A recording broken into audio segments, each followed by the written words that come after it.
আসসালামু আলাইকুম। প্রিয় দর্শক, ওয়ালাইকুম আসসালাম রহমতুল্লাহি।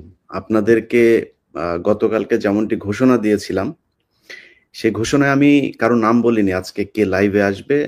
তারপরেও আপনারা আ Facebook, YouTube যত জায়গায় আমি পোস্ট করেছি সব জায়গায় মনে করেছেন যে এ মেজর ডালিম নামে আমরা যাকে চিনি। হ্যালো, আসসালামু আলাইকুম।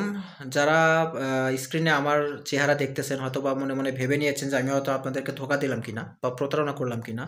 তো তাদের উদ্দেশ্যে বলি না, আমি প্রতারণা করি নাই। এখানে আপনারা সম্পূর্ণ ভিডিও পাবেন। তবে হ্যাঁ, সম্পূর্ণ না মানে পুরো লাইভটাকে আমি ৩ টি খণ্ডে মানে খণ্ডিত করে আপলোড করতেছি। কারণ একবারে আপলোড করলে একটু সমস্যা হচ্ছে দেখলাম। আর কপিরাইট বা কনটেন্ট রিউজের স্ট্রাইক হচ্ছে। তো আমি ৩ টা ভাগে ভাগ করলাম এবং তার ১ম পার্ট আপনারা এখন দেখবেন। আর হ্যাঁ, আমি আমার নিজেকে এই ভিডিওতে আনার কারণ একটাই, সেটা হচ্ছে যে ওই যে যেটা বললাম কপিরাইট বা কনটেন্ট রিউজের ইস্যুটা যাতে না আসে, সেজন্য আমি আমার নিজের একটা ফেস রেকর্ডিং ভিডিও এখানে আপলোড করে দিচ্ছি ভিডিওটির সঙ্গে। আর ২ নম্বর একটা কারণ আছে, সেটা হচ্ছে যে এটা কিন্তু একটা সামাজিক ও রাজনৈতিক প্রেক্ষাপটে আমাদের দেশের জন্য খুবই একটা স্পর্শকাতর একটি লাইভ টক শো ছিল। তো সেই কারণেও সেটাই হচ্ছে আমার ২ নম্বর কারণ যে আপনারা দয়া করে আমাকে কোনো দলের পক্ষে বা কোনো দলের বিপক্ষে চিন্তা করবেন না। আমি আওয়ামী লীগ, বিএনপি, জাতীয় পার্টি বা জামাত বা যাই বলেন না কেন, হ্যাঁ? আমি কারো পক্ষে বা বিপক্ষে নই। ঠিক আছে? জাস্ট একটা ইতিহাসের একটা অংশ হিসেবে এটাও সত্য না মিথ্যা আমি জানি না। ঘটনাগুলো মানে কিরকম মানে সত্য মিথ্যা আপনাদের উপরে ছেড়ে দিলাম। জাস্ট একজন ইউটিউবারের জায়গা থেকে আমি ভিডিওটা আপলোড করতে হবে আমাকে বা করার ইচ্ছা হয়েছে সেইজন্য আপলোডটা করতেছি। তো দয়া করে আমাকে কেউ ভাই কোনো দিক দিয়ে দয়া করে ব্লেম দিবেন না, দোষারোপ করবেন না। হ্যাঁ? কোনো কিছু এই ভিডিওর কোনো দায়ভার মানে যে যদি কোনো মানে আপনারা কোনো ক্লিপ নিয়ে যদি কোনো খারাপ কাজ বা ইয়া করতে চান সেটার দায়ভার আপনাদের। আর অবশ্যই সেটা আমার ভিডিও থেকে করবেন না। ইলিয়াস সাহেবের মেইন ভিডিও নিয়ে আপনারা ওগুলো করবেন। তো তারপরে আমি আমার জায়গা থেকে আমার দিক থেকে আমি মানে আমার সেফটিটা আমি মানে নিজেই এটা অবলম্বন করলাম। ডিসক্লেইমার দিয়ে দিলাম। তো এখন বাকিটা আপনাদের। তো ঠিক আছে, প্রায় ২ মিনিটের মতন হয়ে যাচ্ছে। তো এখন আমরা চলেন মেইন ভিডিওতে আমরা চলে যাই। তো অবশ্যই আমার ভিডিওটা কিন্তু ২ টা থেকে ৩ টা পার্টে সম্ভবত বিভক্ত করা হবে। আপনারা অবশ্যই ডেসক্রিপশন বক্স থেকে পরবর্তী ভিডিও লিঙ্কগুলো দেখে সেই ভিডিওগুলো দেখতে পারবেন ইনশাআল্লাহ, সমস্যা নেই। তো চলুন আমরা লাইভ টক শোটি মানে এখন রেকর্ডেড টক শো আরকি। রেকর্ডেড টক শোটা আমরা টক শোটা এখন আমরা উপভোগ করি। চলুন। লেফটেন্যান্ট কর্নেল ডালিম বীর উত্তম। তিনি আমাদের সাথে উপস্থিত আছেন। আমি এই আপনারা সারা দেশের মানুষ যে অধীর আগ্রহ নিয়ে অপেক্ষা করছেন, আমি আপনাদের এই আগ্রহের সেই সময়টা আর বাড়াতে দিতে চাই না। আমাদের এই জাতির সূর্য সন্তান, যিনি আপনারা ২০২৪ সালের স্বাধীনতা দেখেছেন, ১৯৭৫ সালের যে স্বাধীনতা, সেই স্বাধীনতা এনে দিয়েছিলেন আপনারা যে মানুষটিকে দেখছেন, সেই মানুষটি জনাব মেজর ডালিম। আমি আপনাকে মেজর ডালিম বলেই চিনি, কারণ আপনার জীবনের সবচেয়ে যে পুণ্যের কাজটি করেছিলেন সেটা মেজর ডালিম হিসেবেই করেছিলেন। যে কারণে আপনাকে আমরা মেজর ডালিম হিসেবেই ডাকতে স্বাচ্ছন্দ্য বোধ করি। আপনি জাতিকে অ্যাড্রেস করতে পারেন। ধন্যবাদ ইলিয়াস। আজ অনেক বছর পর দেশবাসীকে আমার তরফ থেকে, বিশেষ করে নতুন প্রজন্মের ছাত্র জনতা যারা ফ্যাসিবাদ বিরোধী আন্দোলনে আংশিক বিজয় অর্জন করেছেন, তাদেরকে আমি অভিনন্দন জানাই, সাথে লাল সালাম জানাচ্ছি। তবে বিপ্লব একটা সমাজে, যে কোনো রাষ্ট্রে একটি চলমান প্রক্রিয়া।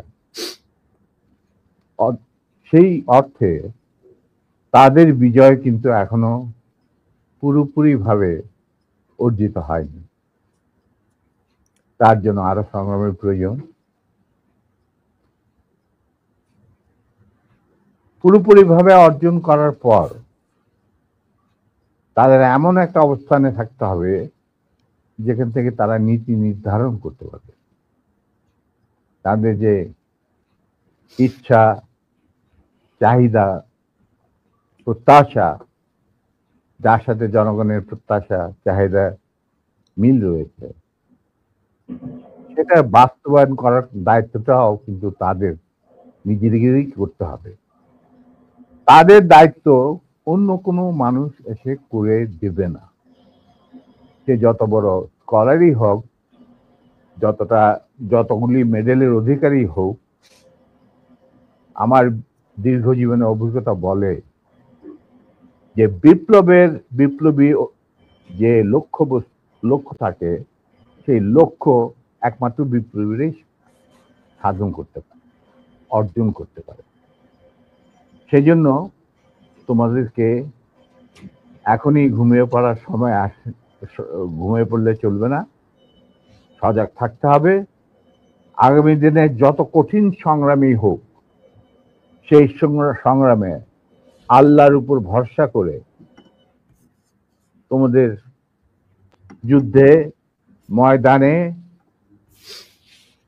পাথরের মতো, ইস্পাতের মতো লৌহ কঠিন প্রত্যয় নিয়ে দাঁড়াতে হবে যে আমরা এই সংগ্রামে জিতবই, বিপ্লবকে সফল করব এবং জনগণ এবং তোমাদের যে আশা আকাঙ্ক্ষা, একটা সুখী সমৃদ্ধ বাংলাদেশ গড়ে তোলা। এই ভারতীয় সম্প্রসারণবাদী হিন্দুত্ববাদী ভারত, যার কবজায় আমরা প্রায় চলে গিয়েছি, সেই অবস্থান থেকে সেই ৭১ মতো আরেকটি স্বাধীনতা আমাদের অর্জন করতে হবে। তা না হলে তোমাদের বিপ্লব ব্যর্থতাই পর্যবেসিত। আমি এর বেশি কিছু আর বলতে চাই না স্যার। সরাসরি মানুষ এই ৫০ বছর যে প্রশ্নটা আপনাকে করার জন্য অপেক্ষায় আছে আমি মনে করি, ৭৫ কেন হয়েছিল স্যার? ইলিয়াস, ৭৫ তোমার কি বয়স ছিল আমি জানি না, তবে আমার জন্ম হয় নাই স্যার। হ্যাঁ, তবে ৭৫ যে মুজিব ৭০-এর ইলেকশনের সময় ৭২-এর আগে, মানে ৭১-এর মুক্তি সংগ্রাম শুরু হওয়ার আগে ছিল, তার চরিত্র ছিল এক ভিন্ন প্রকৃতি। তিনি বাঙালি জাতীয়তাবাদের সংগ্রামে যথেষ্ট অবদান রেখেছেন। কিন্তু স্বাধীনতা যখন পাকিস্তান আর্মি ২৫-২৬ রাতে মানে বাঙালিদের উপর, নিরীহ বাঙালিদের উপর শেখ সন্ত্রাসবাদ, অ্যাট্রোসিটি বলো, জেনোসাইড বলো চালালো, এবং যাতে লক্ষ লক্ষ হাজার হাজার শিশু, নারী, পুরুষ প্রাণ হারালো, ছাত্র জনতা কোনো কারণ ছাড়া। তারপর তখন সেই অবস্থায় আমাদের দেশের তথাকথিত বড় বড় জাতীয় নেতারা বিভিন্ন দলে, তাদেরকে কিন্তু কাউকে খুঁজে পাওয়া গেল না। তারা তখন তাদের নিজেদের জীবন বাঁচিয়ে যার যার মতো জায়গায় চলে গেলেন। মুজিব স্বয়ং পাকিস্তান আর্মির কাছে ধরা দিলেন এবং তাদের সাথে একটা বন্দোবস্ত করে তার পরিবারের ভরণ পোষণের দায়িত্ব আর্মির হাতে তুলে দিয়ে তিনি পাকিস্তানে পাড়ি জমান। ডাক্তার কামাল হোসেনের সঙ্গে, যিনি ছিল major via media between Mujib and the army junta. তখন সেই দিশাহারা মানুষ বুঝতে পারছিল না বাংলাদেশে যে তারা কি করবে, তারা কোথায় যাবে, কিভাবে নিজের প্রাণ বাঁচাবে। সেই সময় চিটাগাঙ্গে থেকে ভেসে আসলো মেজর জিয়ার স্বাধীনতার ডাক। আমি তখন পাকিস্তানে চাকরিরত অবস্থা। সেই ডাকে দেশের লোক একটা আলোর রশ্মি দেখলো যে হ্যাঁ, আমাদেরকে এইভাবে মরণের হাত থেকে বাঁচার জন্য আমাদেরকে যুদ্ধ করতে হবে। Simple is that. আর সমস্ত দেশে সর্বপরিসরে লোক বিদ্রোহ সেই মুক্তিযুদ্ধ সংগ্রামে ডাকে সাড়া দিয়ে মুক্তিযুদ্ধ গড়ে তুলব। আমরাও এখানে বসে থাকুন না, যারা পেরেছি, যাদের সাহস ছিল, যাদের দেশপ্রেম ছিল, যারা পাকিস্তানের আর্মি জান্তাদের নির্যাতন, নিষ্পেষণ, বৈষম্যমূলক আচরণের বিরুদ্ধে জানা ছিল, তারাও সেই সংগ্রামে যোগ দেন। অনেকেই পালিয়ে এসে জীবনের ঝুঁকি নিয়ে। আমি ছিলাম তাদের মধ্যে সর্বপ্রথম গ্রুপ লিডার, যে আরো দুজন আমার সাথীকে নিয়ে আমি এসে যুদ্ধে যোগ দিই। কোন বিবেকবান বাঙালি তখন যারা পাকিস্তানে চাকরি করতেন, তাদের পক্ষে নিশ্চুপ বসে থাকা সম্ভব ছিল না। তবে এটাও ঠিক, অনেকেই ঠিক বুঝতে পারছিল না যে কি হচ্ছেটা কি। কোনো খবর নাই, চিঠিপত্রের আদান প্রদান নাই, কোন রকম সংযোগ নাই। বিদেশি মিডিয়া, ভয়েস অফ আমেরিকা, তারপরে BBC, radio Australia, radio India, এই সমস্ত ওখান থেকে যা কিছু জানা যাচ্ছিল ওটা সম্পূর্ণভাবে বিশ্বাসযোগ্য ছিল না। তারা তাদের মতো করে বলতে থাকে এবং আমরা শুনতে থাকি। তাই অনেকেই ঝুঁকি নিতে রাজি ছিলেন না। আর একটা সমস্যা ছিল, অনেকেই পরিবার সহকারে থাকতেন পশ্চিম পাকিস্তান। কারণ বউ বাচ্চা নিয়ে তো আর পালিয়ে যাওয়া সম্ভব না সবার পক্ষে। কিন্তু আমি ছিলাম তখন ব্যাচেলার। আমার সাথে যে দুজন সাহসী সহযোদ্ধা চলে আসে আমার ডাকে, তারা ছিলেন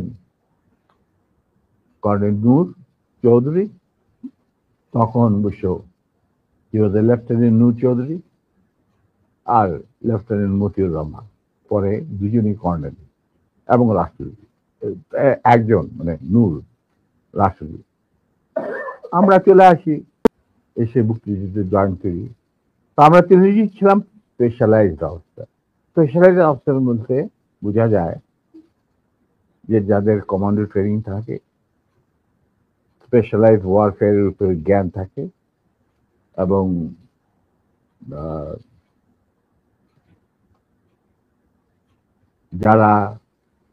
যাদের ইন্টেলিজেন্স অপারেশন কিভাবে বিশ্বজুড়ে চলে সে সম্পর্কে জ্ঞানে তারা অভিজ্ঞতা সঞ্চয় করেন বিভিন্ন কোর্সের মাধ্যমে। তা আমরা ছিলাম তিনজনই সেই ধরনের অফিসার। তাই আমরা জীবনের ঝুঁকি নিয়ে, আল্লাহর নাম নিয়ে বেরিয়ে পড়ি এবং অতি সহজেই দিল্লি পর্যন্ত পৌঁছতে। এবং সেখানে আমাদেরকে রিসিভ করা হয় সাউথ ব্লকে, মানে প্রাইম মিনিস্টারের অফিসে শ্রীমতী ইন্দিরা গান্ধী, র প্রধান founding father general Ruban Singh, DP Dhar, মুখ্য সচিব প্রাইম মিনিস্টারের and in-charge of Bangladesh affair, এনারা আমাদেরকে রিসিভ করে। তারপর অনেক আলাপ আলোচনা, কিছুদিন ট্রেনিং, ব্রিফিং, পরে আমাদেরকে মুজিবনগর সরকারের কাছে হ্যান্ড ওভার করে দেওয়া হয় এবং আমাদেরকে দিল্লি থেকে নিয়ে আসার জন্য general Usmani, commander in chief মুক্তি ফৌজ, জনাব Tajuddin, prime minister of the provisional government, 7 দফা চুক্তি করার পর, আর ফরেন মিনিস্টার খন্দকার মুশতাক আহমদ, যিনি আমার বাবার ক্লাসমেট, তারা আসেন দিল্লিতে। এসে তাদেরকে ফর্মালি আমাদেরকে হ্যান্ড ওভার করে দেওয়া হয়। তারপরে আমাদের তিনজনের মধ্যে দুজনকে, আমাকে এবং মতিকে, অ্যাপয়েন্ট করা হয় as guerrilla adviser to the sector commander. মানে 11টা সেক্টরের মুক্তিযোদ্ধাদের রিক্রুট করা, তাদের ট্রেন করা, তাদেরকে ইন্ডাক্ট করা, অপারেশন করানো, সব দায়িত্ব পড়ে আমাদের দুজনের উপর। আমরা এই 11টা সেক্টরকে ভাগ করে নিই। আর Noor being the junior most, Osmani সাহেব ওনাকে তার চিফ পার্সোনাল স্টাফ অফিসার হিসেবে মুজিবনগর সরকারের যে হেডকোয়ার্টার ছিল মুক্তিবাহিনী, সেখানে তার সাথে রাখেন। এবং শেষ পর্যায়ে কিছুদিনের জন্য নূর অনেকটা দৃঢ়তার সাথেই উসমানীর সাথে আলাপ করে সাউথ বেঙ্গলে চলে যায় এবং মুক্তিযুদ্ধে সক্রিয়ভাবে অংশগ্রহণ করে। সেও আঘাতপ্রাপ্ত, মানে সেও যুদ্ধে ইনজিওর্ড হয় একটা অপারেশনে, এবং তাকে বীর বিক্রম খেতাব দেওয়া হয়। আর আমি যুদ্ধের সময় 3-4 বার আহত হয়েছি, তার একটা নিদর্শন আমার দেখো, হাতের অবস্থা এখানে সেখানে সবকিছু অর্ধেক বোধ হয় আর্টিফিশিয়ালি ক্রিয়েটেড, রিক্রিয়েটেড, যেটাকে প্লাস্টিক সার্জারি বলা হয়। But then I continue.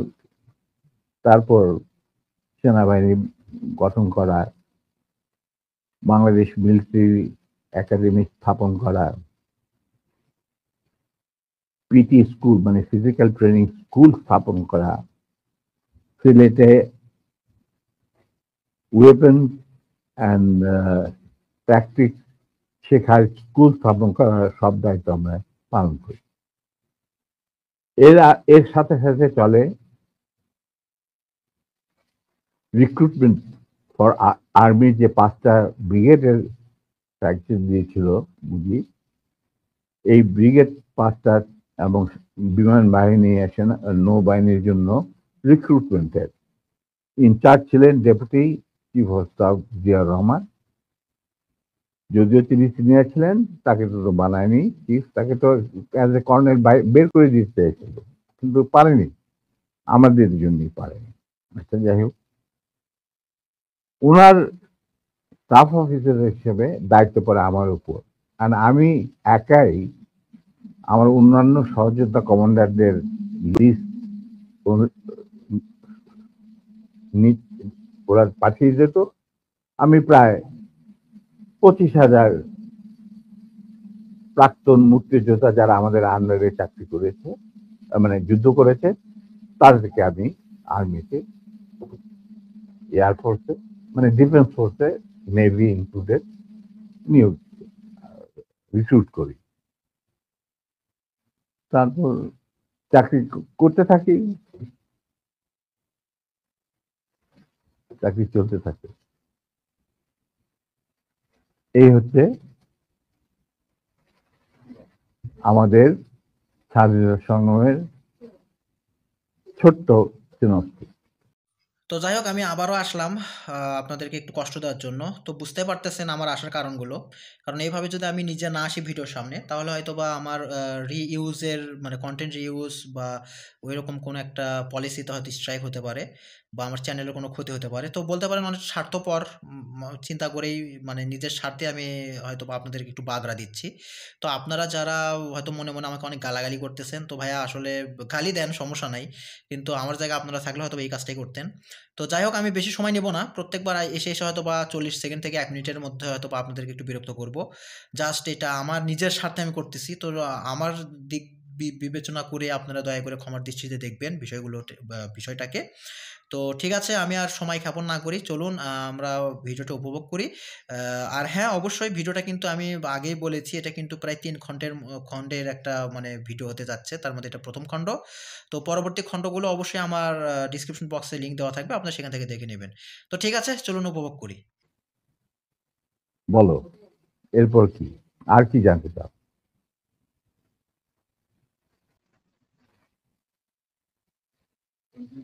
দুঃখিত। না, এরপরের যেই আমার মূল প্রশ্নটা ছিল যে কোন পরিস্থিতিতে ৭৫ এর ১৫ই আগস্ট হলো? হুম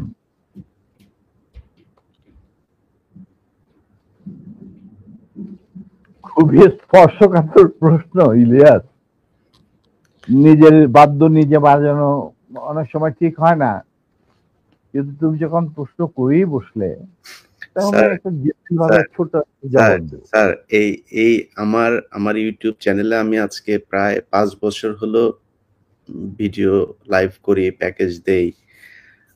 সো ফার আই রিমেম্বার আমার সবচেয়ে বেশি একসাথে ভিউয়ার্স ছিল সম্ভবত ২০ বা ২৫,০০০। আমি মাত্র খেয়াল করলাম এই মুহূর্তে ১,৭০,০০০ মানুষ এট এ টাইমে ওয়াচিং আওয়ার ভিডিওস। এটা তো এই তোমার the credit goes to you. No, credit goes to you, man. Goes to you. Well, মানে I'm just মানে well যাকে হয় আল্লাহর ইচ্ছায় হয়। আমি একজন আমি না, আমি এইজন্যই বললাম যে আপনার নিজের ঢোল আপনি যেটা মানে বাজানোর কথা বলছেন, আপনি তো বাজান নাই, ৫০ বছর চুপ ছিলেন। যেই স্বাধীনতা আপনারা এনে দিয়ে গিয়েছেন, সেই স্বাধীনতা না আসলে তো আজকের শেখ হাসিনা যে অবস্থায় দেশকে নিয়ে গিয়েছিল, সেই ৭৫ এর পরে আর হয়তো ২-১ বছর লাগতো শেখ মুজিবের সেখানে নিয়ে যেতে। তো আমাদেরকে এই যে উদ্ধার করে দিয়ে গিয়েছেন, এই কৃতজ্ঞতা বোধটা বাঙালি জাতির নেই। যে কারণে আজকে মেজর শরীফুল হক ডালিম বাংলাদেশের মাটিতে নেই। অথচ আপনাদেরকে সর্বোচ্চ সম্মাননা দিয়ে আমাদের দেশে রাখা দরকার ছিল। সেই সম্মানটুকু আমরা দেখাতে পারি নাই বলেই মাঝে মধ্যেই আবার ২০২৪ আসে। তো আপনি ওইটা নিয়ে আমার মনে হয় দেরি তো অবশ্যই হয়েছে, কিন্তু আমাদের জানা উচিত। এই জাতি প্রতিটা মানুষ জানতে চায় কি হয়েছিল ৭৫ এর ১৫ই আগস্ট। প্রথম কথাটা হচ্ছে যে 15ই আগস্ট কিন্তু কোনো বিচ্ছিন্ন ঘটনা না। এটা সূত্রপাত হয় মুক্তিযুদ্ধ চলাকালীন অবস্থায়। আমরা বুঝতে পেরেছিলাম যে বাংলাদেশের মুক্তিযুদ্ধটা অ্যাকচুয়ালি কাদের ইন্টারেস্টে হচ্ছে। এটা কি আমাদের ইন্টারেস্টে হচ্ছে যে আমরা আমাদের দেশ যুদ্ধ করে স্বাধীন করব, নাকি এটার পেছনে অন্য কোনো উদ্দেশ্য কাজ করছে? যখন ৭ দফাতে চুক্তি করে নজরুল ইসলাম আর তাজউদ্দিনকে পারমিশন দেওয়া হলো to establish provisional government in Calcutta, এই ৭টা ক্লজ পড়ে সাইন করার পর, দস্তখত করার পরে নজরুল ইসলাম সাহেব ফিট হয়ে পড়ে গিয়েছিলেন যে এটা তো একদম একটা দাস খত যে আমরা ক্রমান্বয়ে ভারতের একটা করদ রাজ্য, তারপরে একটা অঙ্গরাজ্য হিসেবে অঙ্গরাজ্যে পরিণত হবে বাংলাদেশ, হবু বাংলাদেশ। আর ওই joint declaration between Usmani and general Manekshaw joint command establish করার পর কথা ছিল যে general Usmani on behalf of Bangladesh government will invite General Manekshaw to come and be present as an auxiliary force commander, সহায়ক শক্তির কমান্ডিং চিফ হিসাবে in the surrender ceremony, but the instrument will be signed by the Mukti Fauj commander in chief, who was General Usmani, Colonel Usmani. কিন্তু সেটা হতে দেওয়া হলো না। 16ই ডিসেম্বরে যে সারেন্ডার সেরেমনি হলো রেস করতে, সেখানে পরিষ্কার বাংলাদেশের জনগণ দেখতে পেল যে পাকিস্তান আর্মি সারেন্ডার করছে ভারতীয় সেনাবাহিনীর কাছে, এবং সেখানে সাইন করছেন আরোরা ভারতীয় বাহিনীর পক্ষে, আর ওদিকে নিয়াজি পাকিস্তানি আর্মির পক্ষে। সেখানে মুক্তিযোদ্ধারা কোথায়? আমরা পরে থাকলাম ঝাড়ুদার হিসাবে ইন্ডিয়ান আর্মির রাস্তা পরিষ্কার করে দেওয়ার কাজে, বনে বাদারে। আমাদের কি কোনো শহরগঞ্জে ঢোকার পারমিশন দিল না মুজিব সরকার, মানে তাজউদ্দিনের সরকার, আওয়ামী লীগ সরকার। সেই অবস্থায় কি প্রমাণিত, এটা এই ঘটনায় কি প্রমাণিত হলো? ইন্ডিয়া প্রমাণ করলো সারা বিশ্বে যে বাংলাদেশের জনগণ নিজেরা যুদ্ধ করে দেশ স্বাধীন করেনি। বাংলাদেশ নামক একটি রাষ্ট্র প্রিমেচুরলি জন্ম দেওয়া হয়েছে as an outcome of Indo-Pakistan war, যেখানে ইন্ডিয়া জিতেছে। এইটা হলো ইতিহাসের শুরু। তারপর মুজিবকে যখন ছাড়া হলো, সে তো কিছুই জানতো না যে দেশ স্বাধীন হয়েছে, কোনো মুক্তি ফৌজ বলে কিছু ছিল, হাজার হাজার লোক দেশচ্যুত হয়েছে, প্রাণ হারিয়েছে, কি জানতো। সে তাকে যখন ছেড়ে দেওয়া হলো, তখন ইন্দিরা গান্ধী তাকে পাকিস্তানে ফোন করে বলল যে, ফোন করলো মুজিব, ফোন করে বলল যে আমি দেশে ফিরে যাচ্ছি। তখন ইন্দিরা গান্ধী যাওয়ার আগে আপনার সাথে দেখা করে আমি আপনাকে কৃতজ্ঞতা জানতে চাই। তো তখন ইন্দিরা গান্ধী বলল, কৃতজ্ঞতা জানাবেন, আপনি ফোন না করলে আমি আপনাকে ফোন করতাম, আপনাকে ঢাকায় সরাসরি আপনি যাবেন না, আপনি নয়াদিল্লি হয়ে যেতে হবে। মুজিব সেটাই করলেন, তিনি চলে গেলেন নয়াদিল্লি, লন্ডন হয়ে। সেখানে কি হলো, যেই 7 দফা চুক্তিতে সাইন করার পর প্রবাসী সরকার গঠন করেছিল তাজউদ্দিন আর নজরুল ইসলাম, সেই আওয়ামী লীগ বাংলাদেশে ক্ষমতা গ্রহণ করলো সারেন্ডারের পর।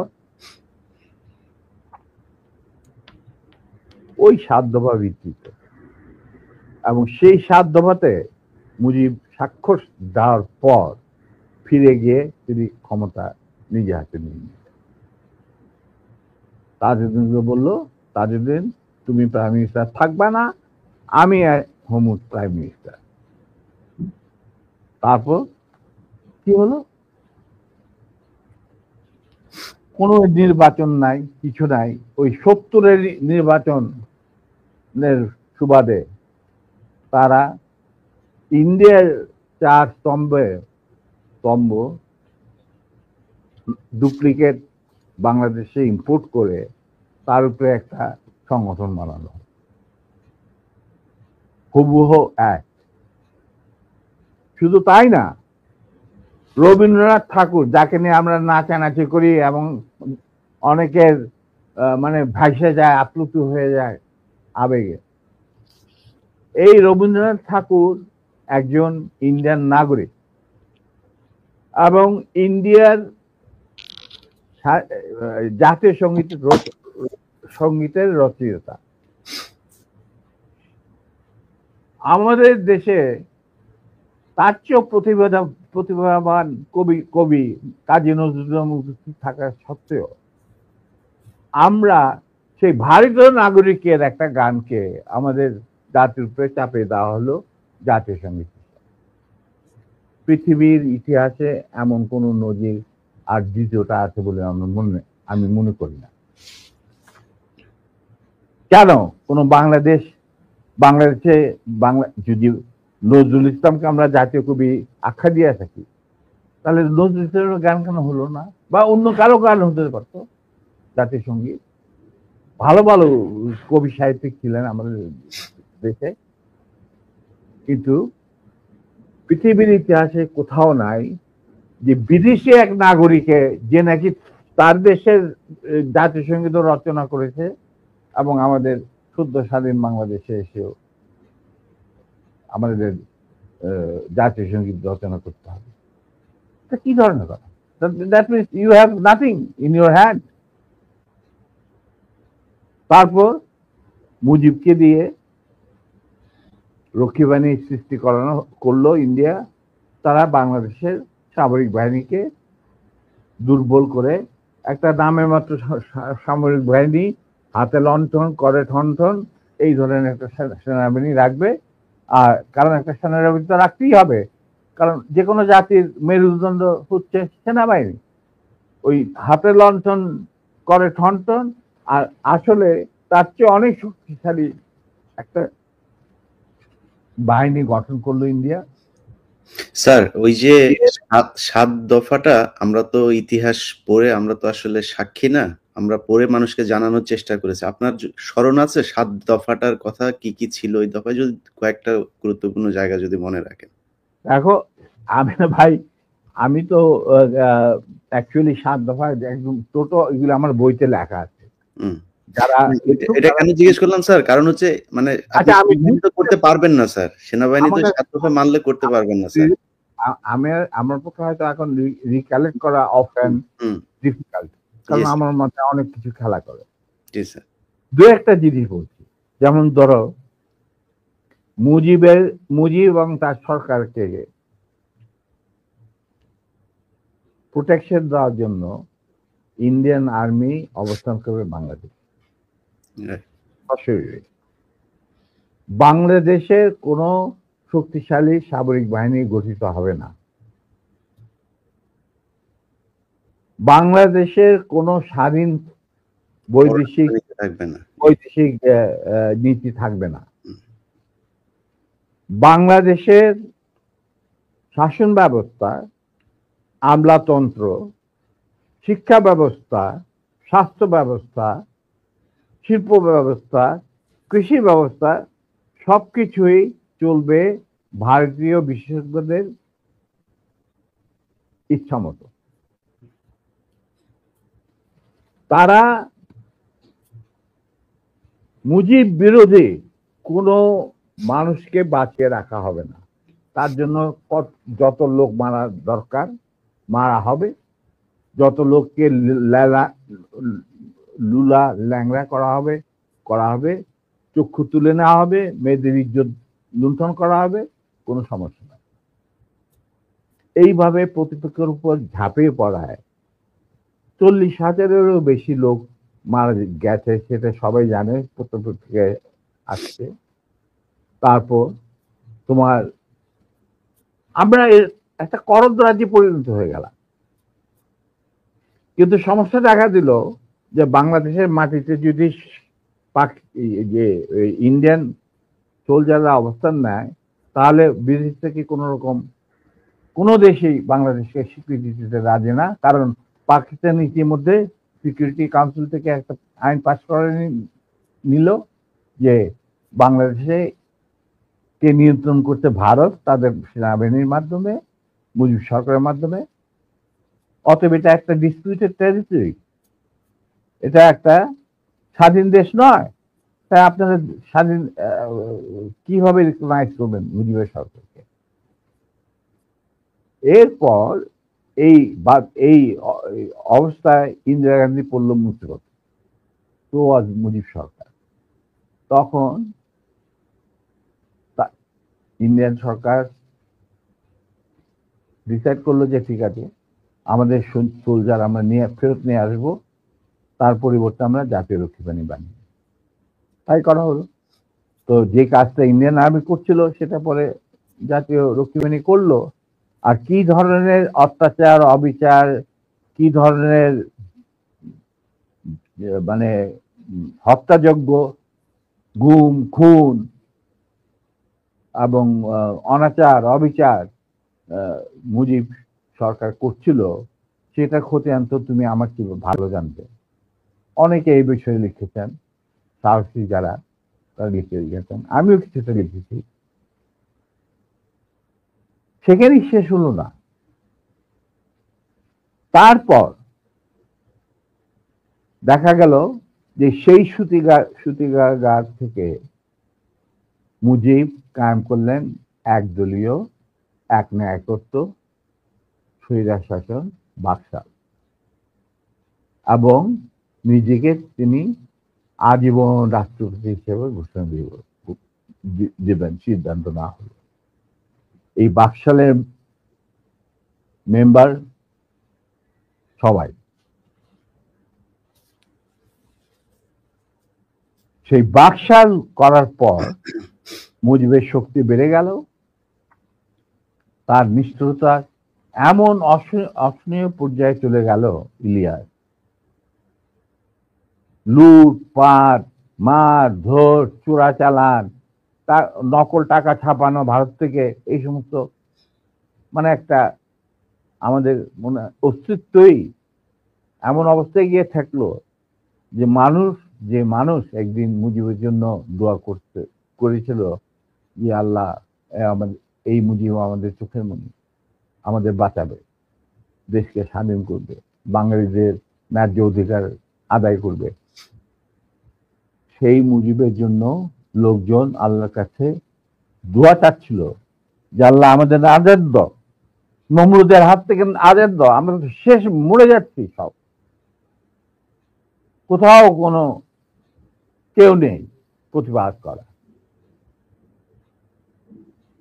এটা তো আমরা যারা সেনাবাহিনীতে তখন ছিলাম, যারা দেশপ্রেমী যোদ্ধা, তারা ঠিক মেনে নিতে পারেনি। যেভাবে তারা মেনে নিতে পারেনি পাকিস্তানের জান্তাদের অবিচার এবং দুরাচার। এরই পরিপ্রেক্ষিতে তাদের নেতৃত্বে সংগঠিত হয় একটা সেনা বিপ্লব। অনেকে বলে মুজিবকে মারা হলো কেন? মুজিব তো মারা যায় নাই, মুজিব নিহত হয়েছে একটা সেনা অভ্যুত্থানে ঘটাকালে। সেনা অভ্যুত্থান তো আর খালে যাতে মার্বেল খেলে না, ওখানে দুই পক্ষ থেকেই গোলাগুলি হয় এবং হতাহত হয় দুই পক্ষে। যেমন মুজিবের পক্ষের কিছু লোক মারা গেল, সেভাবে বিপ্লবীদের সেনা অভ্যুত্থানকারী বিপ্লবীদের তরফ থেকে কিছু লোক প্রাণ হারায়। এটাই বাস্তবতা। কিন্তু তারা বিজয়ী হয়ে গেল, বিপ্লবীরা বিজয়ী হলো, তারা ক্ষমতা তাদের নিজে হাতে নিয়ে নিল। স্বতঃস্ফূর্ত ভাবে ইলিয়াস, ঘোষণাটা অবশ্য আমি দিয়েছিলাম, স্বতঃস্ফূর্ত ভাবে মুজিবের সেই মৃত্যুর খবর জানার পর আর বাকশালের পতনের খবর জানার পর লাখো লাখো লোক, মানে দেশের রাস্তা ঘাট, গঞ্জ, শহর, বন্দর, নগর, গ্রাম, সবাই আনন্দ মিছিল বের করলো।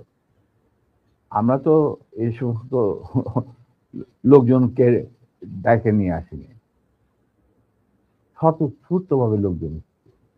আর যে সমস্ত রাজনৈতিক নেতা বা দলগুলো আন্ডারগ্রাউন্ড ছিল, তারাও জনসমর্থন নিয়ে রাস্তায় চলে আসে। এইভাবেই জনস্বীকৃতি পেয়েছিল 15ই আগস্টে 32 সামরিক অভ্যুত্থান। এবং পরবর্তীতে খালেদ মোশাররফের প্রতিক্রিয়াশীল কুচক্রীদের কুদেতার বিরুদ্ধে ঘটা 7 নভেম্বর সিপাহী জনতার বিপ্লব, এগুলো সব একই সূত্রে গাথা। তো আমি বলবো যে আমাদের ফার্স্ট রিপাবলিক ছিল ফ্রান্স রেভলিউশনের পরিপ্রেক্ষিতে বলছি, ফার্স্ট রিপাবলিক ছিল 71 মুক্তিযুদ্ধ, তারই ধারাবাহিকতায় হয়েছে 75 আগস্ট বিপ্লব, তারই ধারাবাহিকায় থার্ড রিপাবলিক হয়েছে 1924 সালের ছাত্র জনতার গণ অভ্যুত্থান। এখন যেহেতু আমি বলেছি যে সম্পূর্ণ বিজয় আমাদের এখনো অর্জিত হয়নি, চলমান বিপ্লবের গতিধারায় সংগঠিত হবে চতুর্থ রিপাবলিক, মানে চতুর্থ বিপ্লব। তো যাই হোক বন্ধুরা, আমি আবার আপনাদের সামনে হাজির হলাম আপনাদেরকে আরেকটু কষ্ট দেওয়ার জন্য। ক্ষমার দৃষ্টিতে দেখবেন। তো বস্তুত পক্ষে বা প্রকৃতপক্ষে সত্যি এই লাইভটা আমাদের মনে, আমাদের চিন্তা চেতনায় অনেক প্রশ্নের মানে সৃষ্টি করে গিয়েছে। অনেক কিছুকে প্রশ্নের মুখোমুখি দাঁড় করে দিয়েছে। তো যাই হোক, খুবই চিন্তার খোরাক। তো অনেক কিছু ঘটবে, অনেক কিছু চিন্তাভাবনা আসবে, অনেক প্রশ্ন আসবে, অনেক চ্যালেঞ্জ আসবে এই লাইভ টক শোকে কেন্দ্র করে।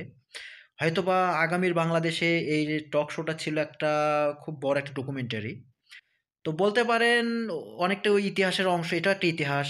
এটাও ছিল একটা মানে মানে সাড়া জাগানো একটা ঘটনা। তো বলতে পারেন এই ইতিহাস বা এই সাড়া জাগানো অংশের ঘটনা হিসেবেই তার স্মৃতির স্মারক হিসেবেই বলতে পারেন এই লাইভ ভিডিওটাকে রেকর্ড করে বা এই লাইভ ভিডিওটাকে আমার মতন করে মানে একটু কেটে, কেটে আমি আমার এই চ্যানেলে আপলোড করতেছি।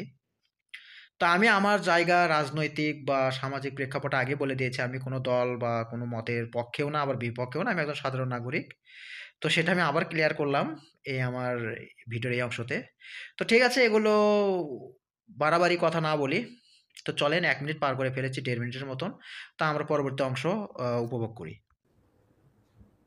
আমি এবং আমার সাথী ভাইরা যারা এখনো বেঁচে আছেন, যে অবস্থাতেই আছেন, আমরা যদি আমাদের বর্তমান প্রজন্মের বিপ্লবীদের, ছাত্র জনতা, তাদের বিপ্লবী কর্মকাণ্ড কাণ্ডে কোন রকম অবদান রাখতে পারি, আমাদের নিজস্ব অভিজ্ঞতা, যোগাযোগ থেকে, তাহলে আমরা সেটা করতে প্রস্তুত, পিছপা হব না ইনশাল্লাহ। এবং আমরা তাদেরকে শ্রদ্ধা, সালাম এবং বিপ্লবী সালাম সাথে মন থেকে দোয়া করছি যে তাদের বিপ্লব যাতে ব্যর্থ না হয়, তারা যাতে বিজয় সংগঠিত করে বিজয় অর্জন করে, তারা যাতে একটা সুখী, সমৃদ্ধ, শক্তিশালী বাংলাদেশ গড়ে তুলে তাকে দুর্জয় ঘাঁটি হিসেবে স্থাপিত করতে পারে। এই আমার বক্তব্য। আচ্ছা আমার চাওয়ার কিছু নাই। স্যার, কিন্তু একটা কোশ্চেন ধরেন, আপনি যে বিপ্লবের কথা বললেন, ধরেন ২৪-এর বিপ্লবের যারা নেতৃত্ব দিয়েছে তারাও আমার এখানে কথা বলেছেন। আপনার লাইভে এই মুহূর্তে ৪.৫ লাখ মানুষ দেখছে এবং আমি কমেন্টগুলো পড়ছিলাম। আমি বোঝার চেষ্টা করছিলাম যে আসলে কি। আমার মনে হয় এ পর্যন্ত কয়েক লাখ কমেন্টের মধ্যে বোধহয় ১০টা কমেন্ট পড়েছে আপনাকে গালি দিয়েছে বা আমাকে গালি দিয়েছে। এত জনপ্রিয় একজন মানুষ, আপনি দেশ থেকে চলে যেতে হলো কেন স্যার? সেই কাহিনীতে এই মুহূর্তে যাওয়া ঠিক হবে কি? মাফ করে দিয়েছি। জিয়া রহমান আমাদেরই একজন ছিলেন। আচ্ছা, তুমি ফ্র্যাঙ্ক হইছি, উনি কোরআন শপথ নিয়ে আমাদের সাথে কাজ করতে রাজি ছিলেন, কিন্তু পরবর্তী পর্যায়ে তিনি তার নিয়ত থেকে সরে আসেন। তার জন্য তো আমরা দায়ী নয়, উনি দায়ী। এবং যদি ভালো করে থাকেন সেটা প্রাপ্য তিনি হয়তো পেয়েছেন, যদি খারাপ করে থাকেন সেটা আমাদের সাথে না চলায় যদি তার কিছু খারাপ হয়ে থাকে, তার জন্য তো আমরা দায়ী নেই। তবে হ্যাঁ, একটা সময়ে আমি যখন চিনেছিলাম রাষ্ট্রপতি, তিনি আমার বাবা কিন্তু জিয়া রহমানের ক্যাবিনেটের সিনিয়র মিনিস্টার পদে নিযুক্ত ছিলেন। কারণ আমার বাবা মনে করতেন যে আমরা জিয়া রহমান সব এক, কিন্তু উনি ভেতরে খবর জানতেন না। জিয়া রহমান যখন দেখলো যে তিনি সেনা পরিষদের প্রায় ৪,০০০ লোককে মেরে ফেলেছেন, তার ক্ষমতাকে কুক্ষিগত করার জন্য। আমরা ওনার তারপরে যখন তিনি দেখলেন যে তার অবস্থা খুব খারাপ, ভেতরের খবরটা সাধারণ জনগণ দেখে না, সাধারণ জনগণ দেখছে জিয়া রহমান সানগ্লাস, রেবন, গঞ্জি, কাঁধে কোদাল বসে আছেন, এই সমস্ত। কিন্তু ভেতরে যে কি হচ্ছিল আসল ক্ষমতা কেন্দ্রে, সেই সম্পর্কে সাধারণ জনগণ জানারও কোনো স্কোপ ছিল না, তারা জানতেন না। সেখানে তার অবস্থা ছিল নরবলে, কারণ ওইখানে তিনি ডিভাইড এন্ড রুল নীতি প্রয়োগ করেছিলেন, যেটা খুবই মারাত্মক একটা হুমকি ছিল তার জন্য, তিনি হয়তো বুঝতে পারেন নাই। তিনি যখন রাষ্ট্রীয় সফরে আসেন, আমার বাবাকে deputy head of the delegation করে নিয়ে আসলেন এবং আমাকে বললেন যে let us forget and forgive, তোমরা আমাদের পাশে দাঁড়াও। আমরা বললাম স্যার এটা আপনার পক্ষে, আপনার বললেন আমি কৃতার্থ, কিন্তু আমার মনে হয় আমাদের পক্ষে সেটা সম্ভব। কারণ এর জন্য সম্ভব না, আপনি আমাদের সহকর্মীদের রক্তে যে রক্তক্ষরণ ঘটিয়েছেন, সেই রক্ত মারিয়ে আপনার পাশে যদি গিয়ে দাঁড়াই, প্রথম গুলিটা আমাকে যেতে হবে, মুনাফেক হিসাবে। তার আমি আপনাকে বাঁচাবো, বা আমরাই বা আপনাকে বাঁচাবো, সে রাস্তা তো আপনি বন্ধ করে দিয়েছেন স্যার। এটা কত সালে স্যার? এটা যে জিয়া রহমান কোন সালে দিয়েছিল মনে হয় 81, 76 না 77, সামথিং লাইক দ্যাট। ওই যে ওনার একটাই রাষ্ট্রীয় সফর ছিল চীনে, এটা তুমি দেখে নিতে পারো, আমার বইতে লেখা আছে সব। আচ্ছা 77 বলে। এবং তার সাথে যে আমার কি ডায়ালগ হয়েছে 1 to 1, যেটা মধ্যে আর কেউ উপস্থিত ছিল না, পাশের ঘরে অবশ্য বেগম সাহেবা ছিলেন। স্যার আরেকটা জিনিস পরিষ্কার হয়েছে স্যার, আপনি কি একটা বলছিলেন যে কোরআন শপথ করা হয়েছিল, মানে কি কি হয়েছে? আমি বলি শোনো, এই যে সেনা পরিষদ, আমরা যখন ভারতে যুদ্ধ করছিলাম, যখন আমরা বুঝতে পারলাম ভারতের গেম প্ল্যানটা, তাদের একটা সুদূর প্রসারী চক্রান্তমূলক একটা পরিকল্পনা রয়েছে, বাংলাদেশকে প্রথমে ক্লায়েন্ট স্টেট, তারপরে অঙ্গভূত করা, সিকিমের মতো। আর সেখানে লেন্দুদ্দোজি ছিলেন, আমাদের মুজিবুর রহমানকে বানানো হলো তাজউদ্দিন, আর পরে মুজিবুর রহমানকে বানানো হলো সেই লেন্দুদ্দোজ। এটা যখন আমরা বুঝতে পারলাম, তখন সমমনা কমান্ডার যারা পলিটিক্যালি কনসিয়াস ছিল ছাত্র জীবনে, ধরো পরবর্তী জীবনে, তখন আমরা বললাম যে আরে আমাদের তো আসল যে যুদ্ধ সেটা তো হবে স্বাধীনতার পর। ভারতের আগ্রাসী মনোভাব নিয়ে যখন বাংলাদেশকে গিলে খেতে চাবে, সেইটার বিরুদ্ধে আমাদেরকে লড়তে হবে, তার জন্য আমাদের প্রস্তুত থাকতে হবে, প্রস্তুতি এখনই গ্রহণ করতে হবে। তখন আমরা ওই মুক্তিযুদ্ধের আড়ালে আমরা সেনা পরিষদের বীজ বপন করি। তো তোমার মনে থাকার কথা, যদিও Zia Rahman declaration of independence দিয়েছিল, প্রথমে তিনি নিজেকেই অস্থায়ী সরকারের প্রধান হিসাবে দাবি করেছিলেন, মানে ভাষণে বলেছিলেন। পরে ইন্ডিয়ার চাপে উনি থেকে বদলে যে মুজিবুর রহমানের ইনস্ট্রাকশনে আমি এই ঘোষণা দিলাম স্বাধীনতা। এরপরেও কিন্তু তার প্রতি ইন্ডিয়ান সরকার বা আওয়ামী লীগ সরকার কখনোই আস্থা রাখতে পারে নাই। তারা তাকে সেক্টর কমান্ডারের অবস্থান থেকে সরিয়ে এনে আমি এই ঘোষণা দিলাম স্বাধীনতা। এরপরেও কিন্তু তার প্রতি ইন্ডিয়ান সরকার বা আওয়ামী লীগ সরকার কখনোই আস্থা রাখতে পারে নাই। তারা তাকে সেক্টর কমান্ডারের অবস্থান থেকে সরিয়ে এনে হেডকোয়ার্টার দাম করে এক সেফ হাউসে, মানে আমাদের কিছু সেফ হাউস ছিল যেখানে আমরা থাকতাম, বা আমাদের সাথীরা সুজাত কল্যাণীতে, মানে এই প্রভাব অফ ক্যালকাটা একটা বাড়িতে ওনাকে না নিষ্ক্রিয় করে রাখা হইত।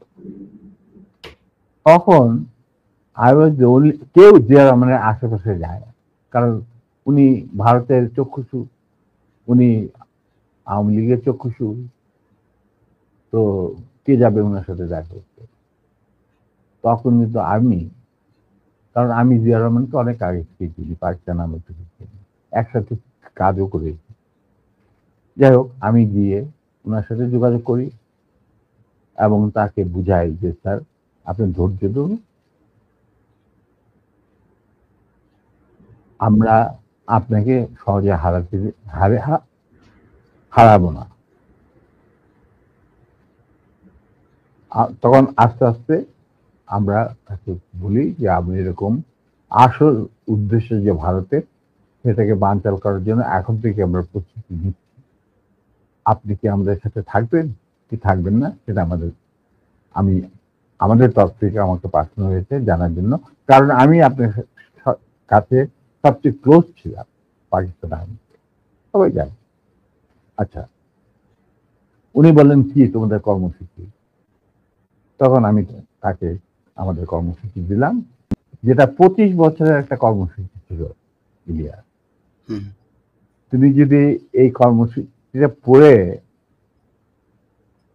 এই কর্মসূচিটা আমরা তৈরি করেছিলাম বিভিন্ন সেক্টরের মুক্তিযোদ্ধা এবং অন্যান্য সাধারণ জনগণের আশা আকাঙ্ক্ষার পরিপ্রেক্ষিতে। সে কর্মসূচিটা পড়ার পর উনি এটাকে মেনে নেন। তো আমি বললাম যে স্যার আমাদের সমস্যাটা হচ্ছে আমরা সবাই প্রায় সমবয়সী, আমাদের একজন সিনিয়র অফিসার দরকার যাকে আমরা ট্রাস্ট করতে পারি, তাকে আমরা কেন্দ্র করে এগিয়ে যেতে চাই এই সেনা পরিষদের কর্মসূচি বাস্তবায়নের জন্য।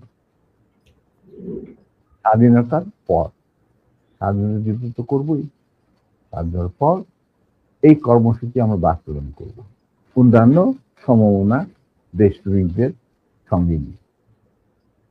তখন উনি এটা খুব কেয়ারফুলি আমাদের কর্মসূচি পড়লেন। তারপরে আমি একদিন গেলাম, উনি বলে যে আমি পড়লাম, আমি সম্পূর্ণভাবে একমত, স্বাধীন বাংলাদেশকে একটা সুখী সমৃদ্ধ আত্মনির্ভরশীল এবং আমাদের সংস্কৃতির ভিত্তিতে নতুন বাংলাদেশ গঠন করার জন্য এর চেয়ে ভালো কোন রকম কর্মসূচি হতে পারে না। আমরা ধাপে ধাপে এটাকে কার্যকারী করব। তখন আমি বললাম তাহলে কি আপনি আমাদের সাথে কাজ করতে রাজি আছেন? আমরা আপনাকেই আগে রেখে আমরা কাজ করতে চাই, কারণ you are the senior most এবং আপনি একজন সৎ ব্যক্তি। উনি সৎ ছিলেন ব্যক্তিগতভাবে। আর তবে আপনার সমস্যা হচ্ছে আপনি বাংলা জানেনও না, বাংলা বলতে পারেন না, লিখতে পারেন না, আপনি সারা জীবন পাকিস্তানে বড় হয়েছেন, ওখান থেকে আর্মিতে চলে গেছেন। দ্যাটস নট এ প্রবলেম, আমরা রয়েছি আপনার গ্রাউন্ড ওয়ার্ক করার। আপনি যদি রাজি থাকেন তাহলে আমরা একসাথে কাজ করতে, আপনাকে সামনে রেখে আমরা কাজ করতে রাজি, এগিয়ে যাব, সেনা পরিষদ এগিয়ে যাবে কাজ। তখন বললেন যে আমি রাজি। তখন বললেন যে স্যার আমাদের সাংগঠনিক বিধান অনুযায়ী আপনাকে একটা কোরআন শপথ দিতে হবে, যে কোরআন ধরে আপনি বলবেন যে আমি এই কর্মসূচি ভিত্তিক কর্মকাণ্ড, সেনা পরিষদের কর্মকাণ্ড পরিচালনা করার জন্য শীর্ষ নেতা হিসেবে যোগ দিতে রাজি আছে। উনি উজু করে আসলেন, কোরআন শরীফ রাখা হলো, তার উপর হাত রাখলেন, আমিও ওর হাতের উপর হাত রাখলাম, তারপরে শপথ নিলেন। তবে একটা শর্ত থাকতো ওনার তরফ, যে যতদিন পর্যন্ত রাষ্ট্রীয় ক্ষমতায় আমরা না যেতে পারবো ততদিন পর্যন্ত সেনা পরিষদের সাথে আমার যে কোনো সম্পর্ক আছে সেটা প্রকাশিত করা যাবে না। আমরা বললাম ইট ইজ এগ্রি, আমরা সবাই পরামর্শের মাধ্যমে বললাম ইট ইজ এগ্রি। বললো শুধু তুমি আর নূর এই দুজনের পারমিশন থাকবে আমার সাথে যে কোনো সময় যে কোনো অবস্থায় যোগাযোগ করা। আমি বললাম আমাদের খুব বেশি যোগাযোগ করার দরকার হবে না, তবে প্রয়োজন মতো নিত্য বেসিসে আমরা দুজনেই আপনার সাথে যোগাযোগ করি, তাও তার বাসায়, অফিসে না। এই এই হলো কথা। তার মানে স্যার সেই শপথ তো আপনি রাখলেন না। আপনি মনে করলেন যে আমাদের বিদেশের আইসা এই ছিড়ায় ছোটায় আপনার আন্ডারেই, সরকারের আন্ডারে থাকবো আমরা বিভিন্ন দূতাবাসে। আপনি আপনার যাদেরকে আপনি বিশ্বাসযোগ্য মনে করেন তাদের নিয়ে আপনি রাষ্ট্র চালাবেন, চালাচ্ছেন, চালান। আমরা তো কোনো রকম বিরোধিতা করি নাই আপনার, করবো। আজ আপনি আমার বাবার সামনে বলছেন যে তোমরা let us forget and forgive and start a fresh. রাজনীতিতে বা রাজনীতি হলো দাবা খেলা। দাবা খেলায় একটা চাল দিয়ে চাল আবার পিছনে নেওয়া যায় না, চালের আগে আপনাকে চিন্তা করতে হয়।